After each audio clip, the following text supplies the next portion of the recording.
The vanishing of the Roanoke Colony. What really happened? In the late 1500s, England wanted to establish a colony in the New World. This was a time of exploration, and Queen Elizabeth I wanted her country to compete with Spain, which already had colonies in the Americas. Sir Walter Raleigh, an English explorer, was given permission to start a colony in what is now the United States. This led to the creation of Roanoke Colony, located on an island in present-day North Carolina. But what happened to the people of Roanoke has remained one of history's greatest mysteries. The first attempt to settle Roanoke. The first group of settlers arrived at Roanoke Island in 1585, led by Sir Richard Grenville. At first, they were hopeful about starting a new life in the New World. However, they faced many problems. The settlers struggled to grow enough food and relied heavily on supplies from England. They also had conflicts with the Native American tribes in the area, which made life even harder.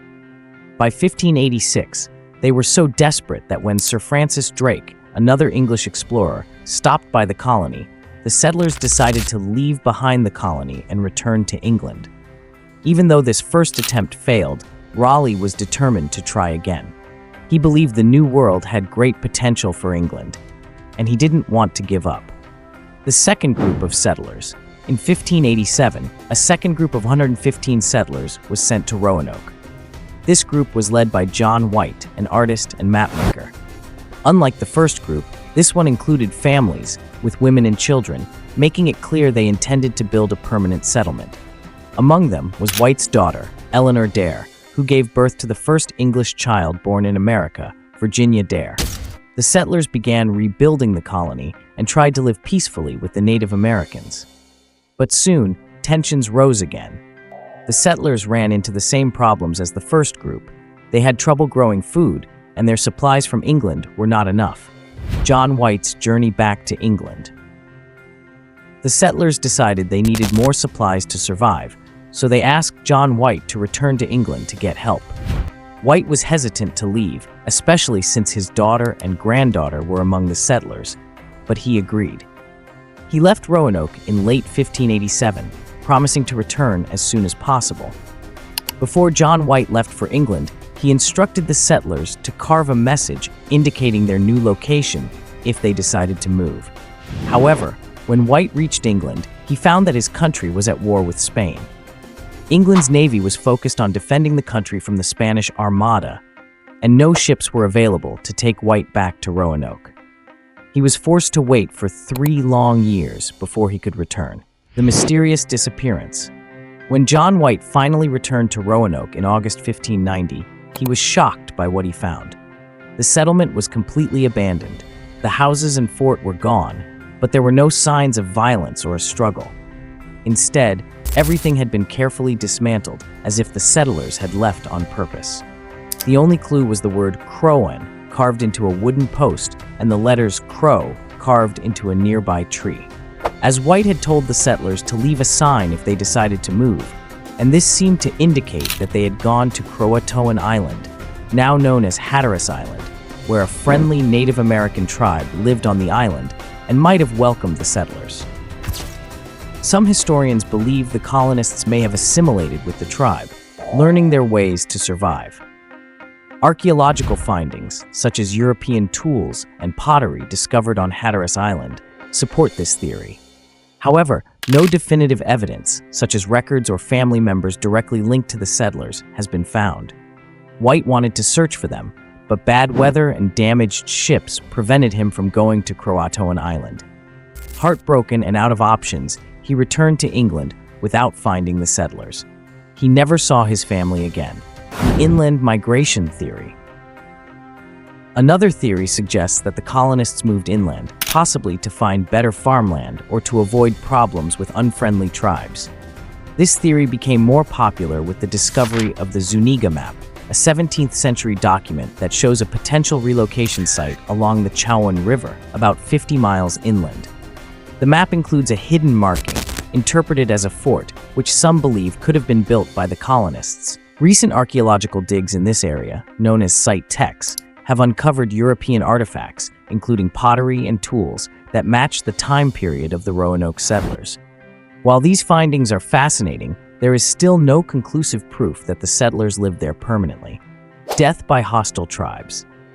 Another possibility is that the settlers were attacked and killed by hostile Native American tribes. The first Roanoke settlers in 1585 had difficult relations with the local CROATOAN and other tribes, leading to violence and distrust. By the time the second group arrived in 1587, tensions may have already been high. However, there are no signs of a violent struggle at the Roanoke settlement site. If a violent attack occurred, it might have happened elsewhere, after the colonists left the island. The lack of physical evidence makes this theory difficult to confirm. Starvation and disease. The Roanoke settlers faced significant challenges, including food shortages and exposure to new diseases. It's possible that a combination of starvation and illness wiped out the colony. The harsh conditions of the New World, coupled with their lack of supplies and experience, could have made survival impossible. If the settlers attempted to move inland or to another island to get away from their tough situation, they might have given in to these challenges along the way.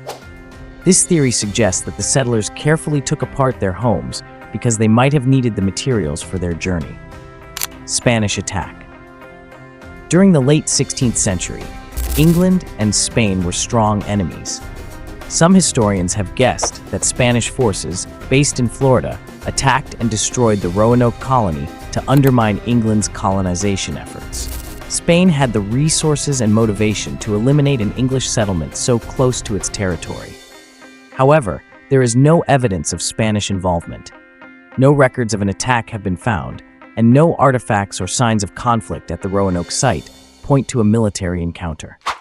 The lost at sea theory. Some theorists suggest that the settlers attempted to leave Roanoke by building a ship or using their boats to sail to a safer location. Without proper navigation skills, they could have been lost at sea. This theory would explain why no trace of the settlers was found on land. While this idea is reasonable, there is no evidence of shipbuilding or signs of escape by boat at the Roanoke site. Supernatural theories.